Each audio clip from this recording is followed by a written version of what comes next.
Bom dia, pessoal, para quem está acessando o material de manhã, boa tarde para quem vai ver só à tarde e boa noite para quem não teve tempo durante o dia e chegou agora. Enfim, sejam todos bem-vindos. Para vocês, mais uma aula de português, aula 10, primeiro ano, e o nosso tema hoje é o relato, parte 4, quientismo. E com vocês, a professora Daniela.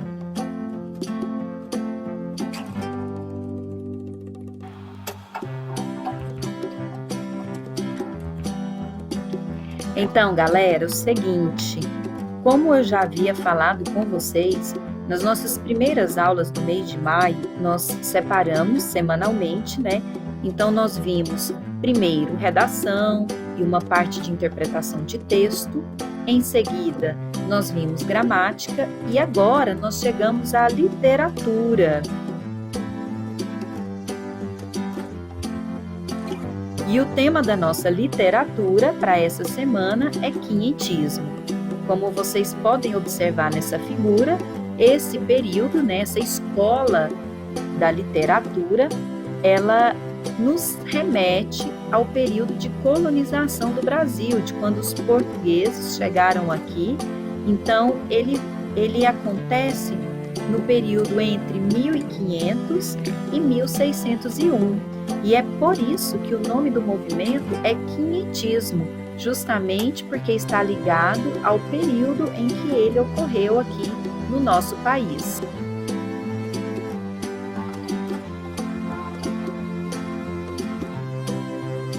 Vamos lá para as instruções. Na aula dessa semana, entraremos no maravilhoso mundo da literatura. A escola literária que iremos estudar é o quientismo, vivido na era colonial, ou seja, período de colonização do Brasil.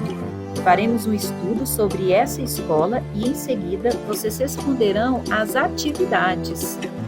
As atividades propostas para essa aula se dividem em duas, exercício e produção. O exercício, pessoal, vai ser por meio do simuladão. Lá na nossa página, eu explico de tudo direitinho para vocês. O quientismo é uma manifestação literária marcada por relatos descritivos e informativos. Então, tem tudo a ver com o tema trabalhado nas nossas últimas aulas. Bora lá? Prontos para começar?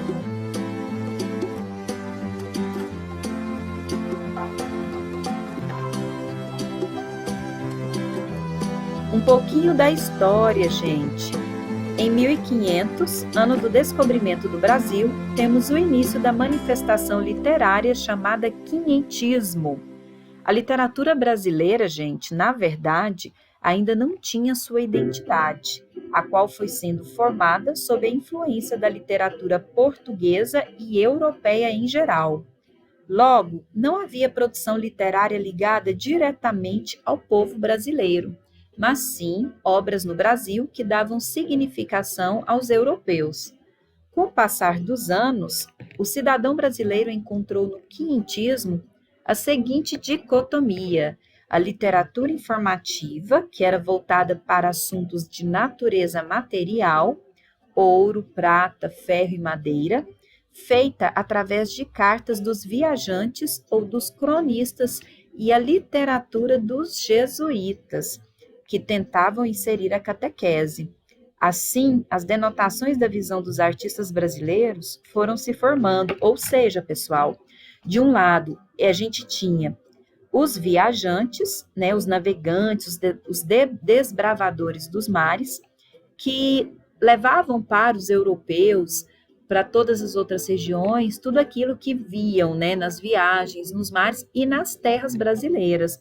E, de outro lado, a gente tinha os jesuítas, que traziam o conhecimento de lá, né, de onde eles vieram, no caso, especialmente por serem jesuítas, os conhecimentos relacionados à catequese, e tentavam, ao modo deles, inserir essa catequese para os habitantes dessa terra, que no caso eram os índios.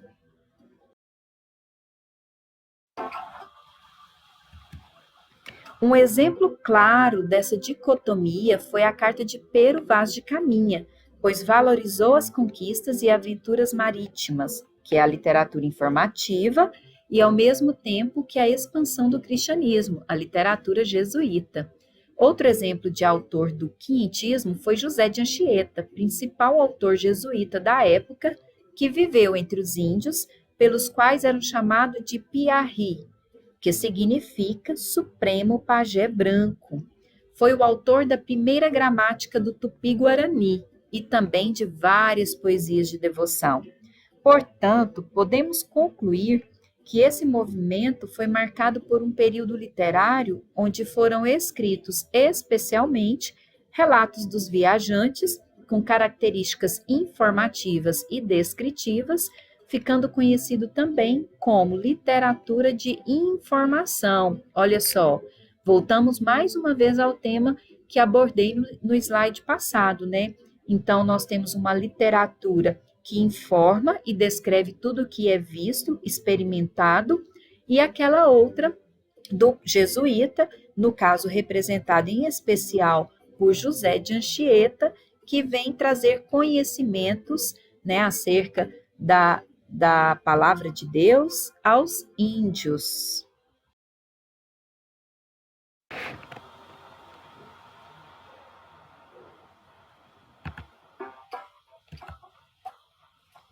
Características, pessoal. Então, quais são as características dessa escola literária? Primeiro, é uma crônica relacionada às viagens. Os textos são descritivos e informativos, representam uma conquista material e espiritual, de linguagem simples e, como descreve e informa, utiliza-se muito de adjetivos. Opa, para tudo! Essas características são parecidas com as características do gênero textual que estudamos nas aulas anteriores? O que vocês acham? Quando a gente fala de crônicas de viagem, nós estamos narrando a realidade que estamos vendo, né? Tudo aquilo que estamos experimentando. Se eu estou descrevendo, informando, e aí entra o local, entra a paisagem, eu sou um narrador que participa desse texto, né? Porque eu que falo, o que eu estou vendo. Então, isso não parece muito com o relato que nós vimos já nas aulas anteriores? O que vocês acham?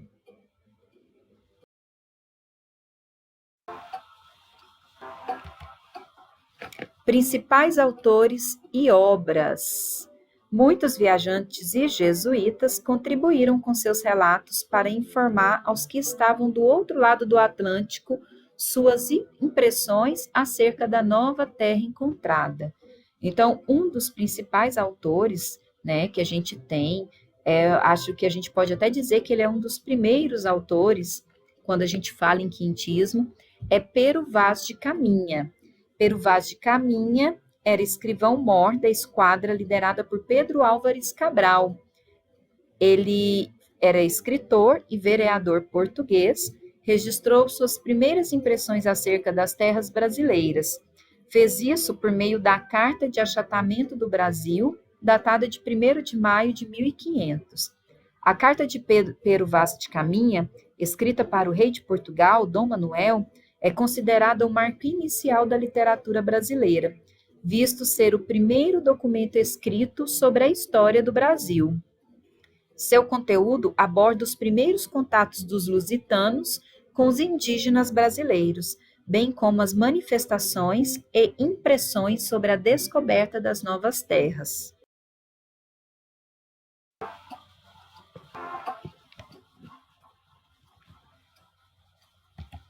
Em seguida, nós temos José de Anchieta, que foi um historiador, gramático, poeta, teatrólogo e um padre jesuíta espanhol. No Brasil, ele teve a função de catequizar os índios, sendo um defensor desse povo contra os abusos dos colonizadores portugueses. Dessa maneira, ele aprendeu a língua tupi e desenvolveu a primeira gramática de língua indígena, chamada de língua geral. Suas principais obras são Arte de Gramática da Língua, mais usada na costa do Brasil, e Poema à Virgem. A obra do padre José de Anchieta só foi totalmente publicada no Brasil na segunda metade do século XX. E é legal, pessoal, porque no estado do Espírito Santo nós temos uma cidade com esse nome, né, em homenagem ao padre Anchieta, e lá nós temos um museu belíssimo com todas as produções, com a casa onde ele viveu, a igreja, né? Bem legal. Se um dia vocês tiverem a oportunidade, vale a pena conhecer.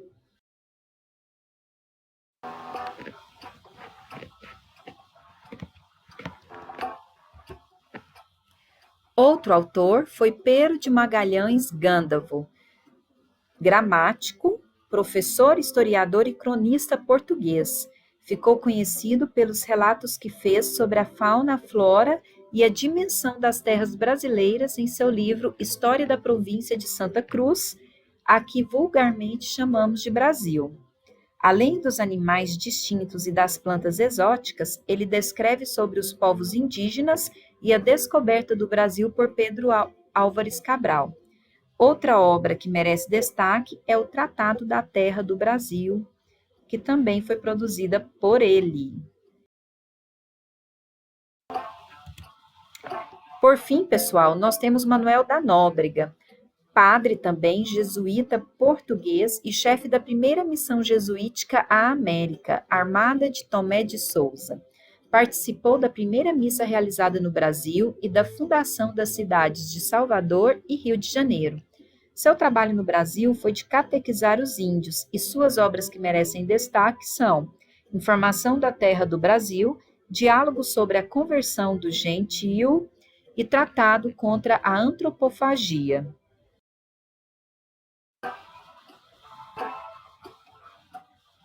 Curiosidade, fragmentos da carta de Pero Vaz de Caminha. Então aqui a gente tem um pouquinho da carta, não é tudo, mas vale a pena ler. Carta ao El-Rei Dom Manuel sobre o achatamento do Brasil. Senhor, posto que o capitão mor desta vossa frota e assim os outros capitães escrevam a vossa alteza a nova do achatamento desta vossa terra nova, que se ora nesta navegação achou, não deixarei de também dar disso minha conta. E assim seguimos nosso caminho por este mar de longo até terça-feira da oitavas de Páscoa, que foram 21 dias de abril, que topamos alguns sinais de terra. E a quarta-feira seguinte, pela manhã, topamos aves, a que chamam furabuchos. Neste mesmo dia, a horas de véspera, houvemos vista de terra, isto é, primeiramente de um grande monte, muito alto e redondo, e de outras serras mais baixas, ao sul dele, e de terra chã, com grandes arvoredos, ao qual Monte Alto, o capitão pôs o nome, o Monte Pascoal, e a terra de Vera Cruz.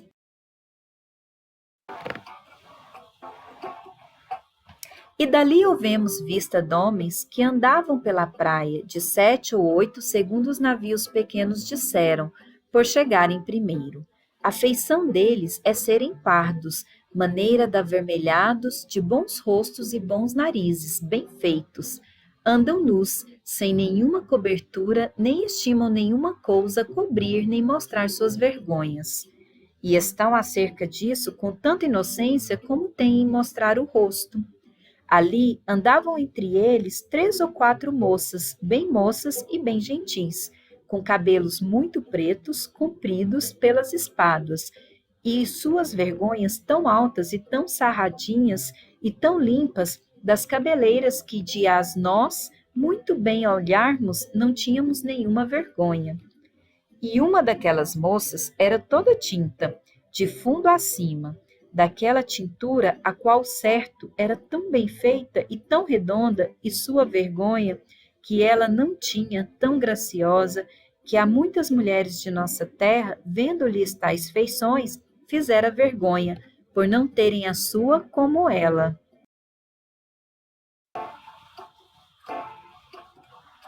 O capitão, quando eles viram, estava sentado em uma cadeira e uma alcatifa aos pés por estrado, e bem vestido, com um colar de ouro muito grande ao pescoço.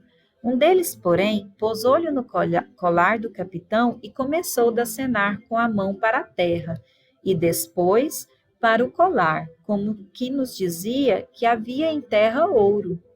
E também viu um castiçal de prata, e assim mesmo acenava para a terra e então para o castiçal, como que havia também prata. Até agora, não podemos saber se há ouro ou prata nela, ou outra coisa de metal ou ferro, nem lá vimos. Contudo, a terra em si é de muito bons ares frescos e temperados, como os de entre Douro e Minho, porque neste tempo da agora assim os achávamos como os de lá. Águas são muitas, infinitas, em tal maneira graciosa que, querendo aproveitar, dar-se-á nela tudo, por causa das águas que tem. Porém, o melhor fruto que dela se pode tirar, parece-me que será salvar esta gente. E esta deve ser a principal semente que Vossa Alteza em ela deve lançar.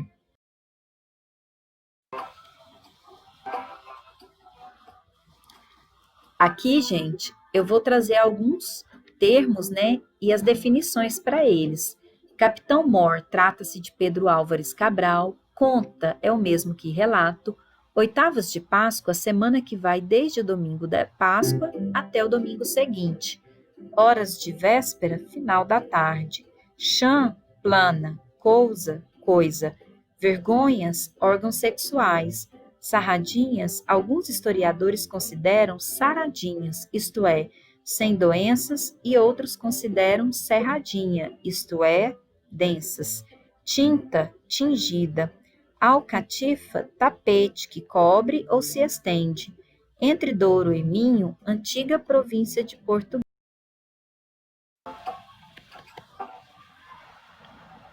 Então, são escritos especialmente que têm ainda muito da língua portuguesa de Portugal. E aqui, para vocês, a título de curiosidade, verem, né, a carta original de Pero Vaz de Caminha. A gente não consegue, assim, ler, né, mas isso que eu falei para vocês é um pouco essa história do que está escrito aqui nessa carta que foi a original. Bonita ela, né? Feita a pena, muito legal a gente olhar para esse material histórico.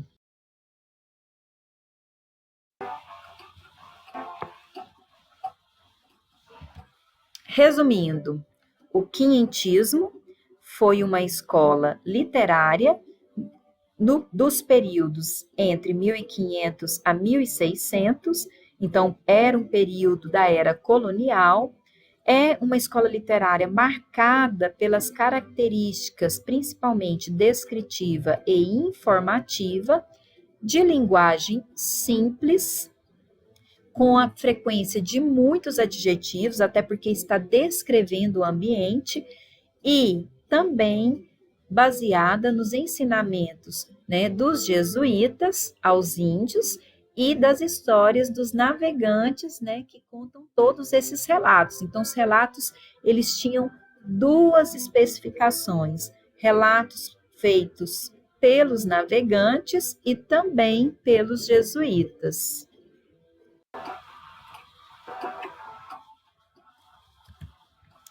É isso, pessoal. Agora é a hora de você praticar. Teremos 2 atividades para realizar. Cliquem nos links e bons estudos. Até a próxima aula. Lembrando, a maior descoberta de todos os tempos é que uma pessoa pode mudar seu futuro simplesmente mudando a sua atitude. Oprah Winfrey. Gente, atitude. Vamos todos ter atitudes para vencer essa pandemia, realizar os nossos sonhos e continuar, pessoal, seguindo os nossos caminhos, né? Vamos lá.